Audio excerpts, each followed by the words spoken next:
Let's start with Fall Guy because I haven't really played the whole thing. I play like three missions, or I don't know. Three It's not maps. campaigns, mostly online. Yeah, yeah, yeah. Like online. Yeah, so you basically have enough. What? You have enough Yeah. experience to talk about the game, because that game, like, it's really the same thing over time. You just Yeah. learn different techniques with the game. That's not like a game where like it advances too much, and that's like one of the pros I put. That is very it's very accessible.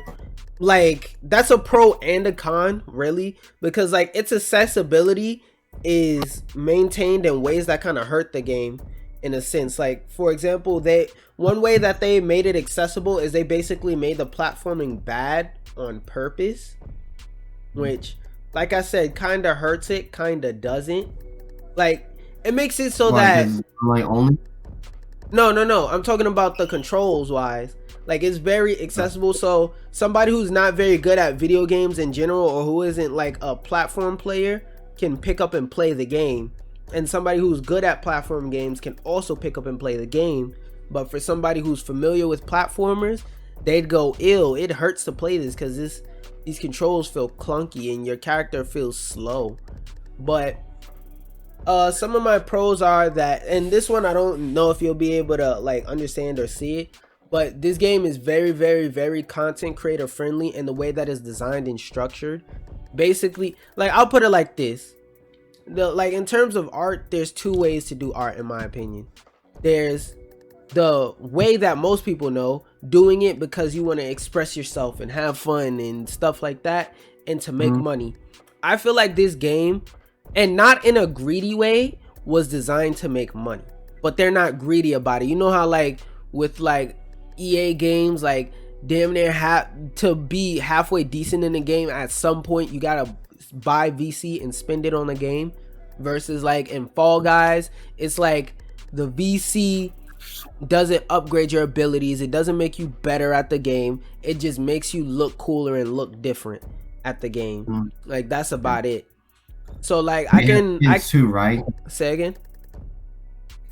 They have skins too, right? Yeah, you can buy some skins like different. Yeah, they just have like in-game money so that you could buy cosmetics, which is just like skins, colors, patterns, things of that nature. They don't have any like upgrades and things like that. Oh, I forgot to add a con. Let me add it real quick.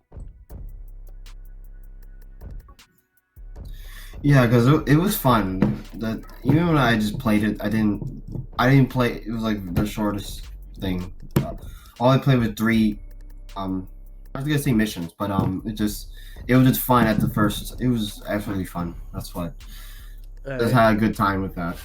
But that's why I know what the game was like. But oh, true. That's another pro. Like, and this kind of goes on to how like, not noob friendly, I don't want to say, but casual friendly, because it's a game where you don't have to learn any advanced mechanics. There isn't like any advanced tech.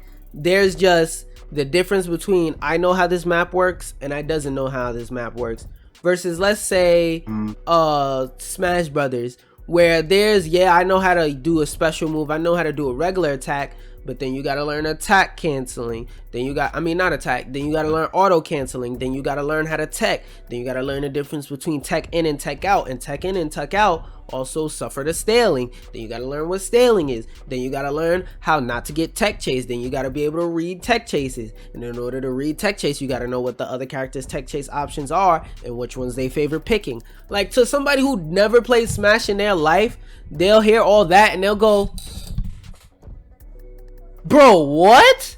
But for somebody who's like never played a video game a day in their life, you show them Fall Guys and say, look, you run, you press forward to run, you press sideways to move to the side, you press back to go back, you press the X button, you press the jump button to jump. When you jump, you could dive out of your jump, and you could also grab ledges and stuff like that. Like, if there's an edge, you can grab it, or you can grab other players.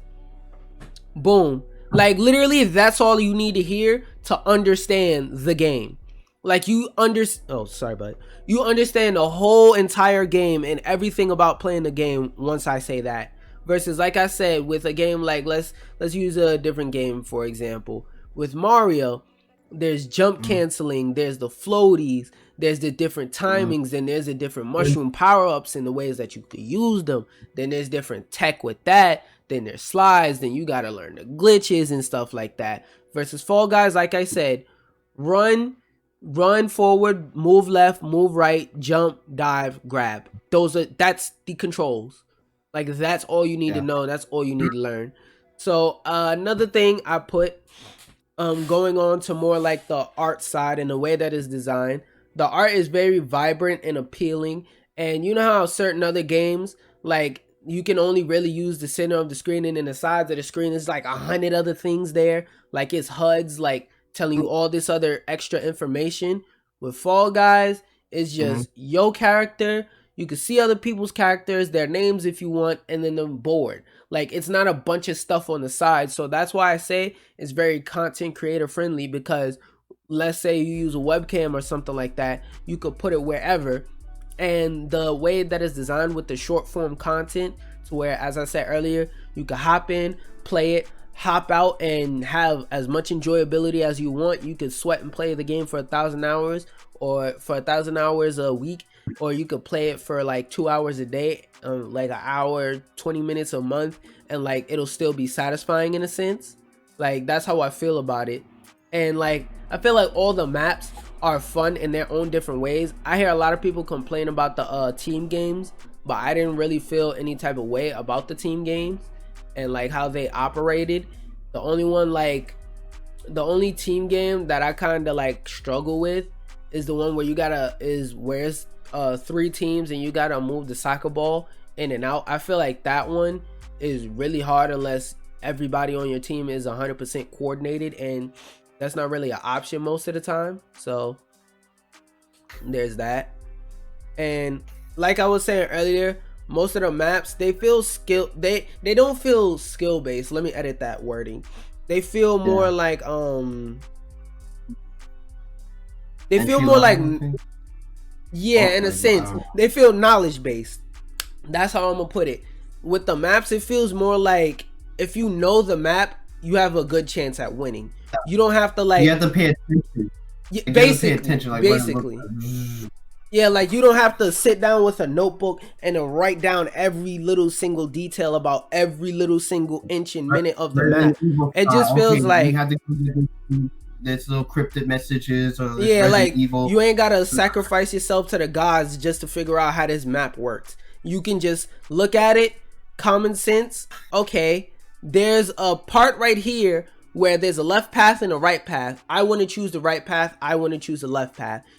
I'm not saying that's a specific scenario, but I'm saying that nothing gets more complicated than something as that. Well, there is a map like that, World Gong, the easiest, one of the, actually the 100% easiest map in the game, but still, like, the hardest choice you really have to make is left, right, stop, go. That's it. And like, that's the beauty of this game.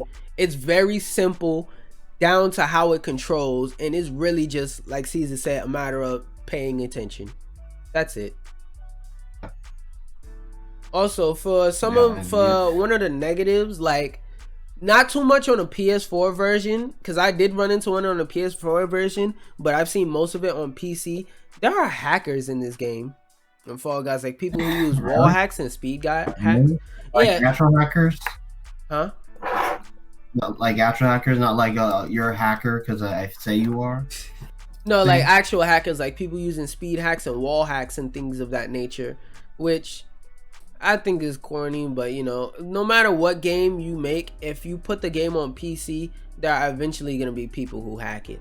So I feel like they should tighten up their security on that game a bit more. I don't think they should go into like into Valorant's Vanguard type territory. Like, no, I don't want to have to download something separate for my PS4 or PC just so that I can play the game, and then it has to be running when I start the PlayStation PS4. Like, I don't want to do all that.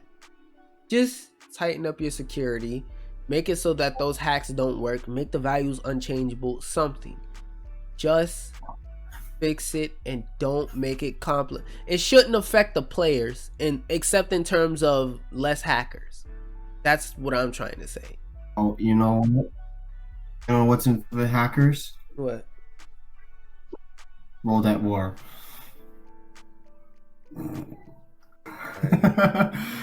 Please don't remind me. Because it's so old. No one plays it. Even you do. People like it's a hacker-free zone. Man, that's the last. That's the last time I'll let you speak. Speaking of the last of certain things, let's talk about The Last of Us Part 2. Oh, my transitions are